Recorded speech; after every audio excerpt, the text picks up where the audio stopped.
Hi, Sebastien Richard here for Top Nuggets. This week I wanted to share with you a wonderful verse found in Colossians chapter 2 verse 7, which says, "Let your roots grow down in him and let your lives be built on him. Then your faith will grow strong in the truth that you were taught, and you will overflow with thankfulness."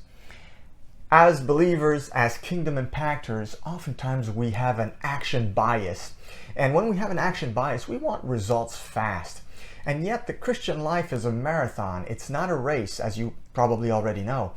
And it reminds me of a story. I don't know if you guys ever heard of the Chinese bamboo tree. The Chinese bamboo tree is a very special kind of tree because when it is planted, you do not see any results immediately. The first year, you see nothing. The second year, you see nothing grow.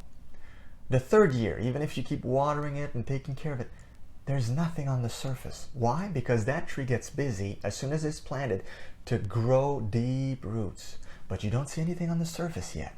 The fourth year, still nothing. But in the fifth year, something miraculous happens, which is very similar to what happens in our own lives as Christians. When you grow your roots deeply into Christ, when you anchor yourself deeply into Christ, what happens? Eventually you sprout, you grow, your faith grows, your influence grows. You actually start having influence with others. And that's exactly what happens to the Chinese bamboo tree.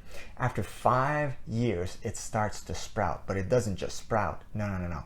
It grows 80 feet tall in just 6 weeks. Can you imagine that? 80 feet tall. It just grows in 6 weeks. That's what we call explosive growth. And God calls believers to explosive growth. But that kind of growth will not happen unless your roots are deeply rooted in Christ and in His Word. So I'm encouraging you today on this top nugget to grow your roots deeper in Jesus Christ. I hope this blessed you. If it did, make sure you share it and come and see us next time for another top nugget.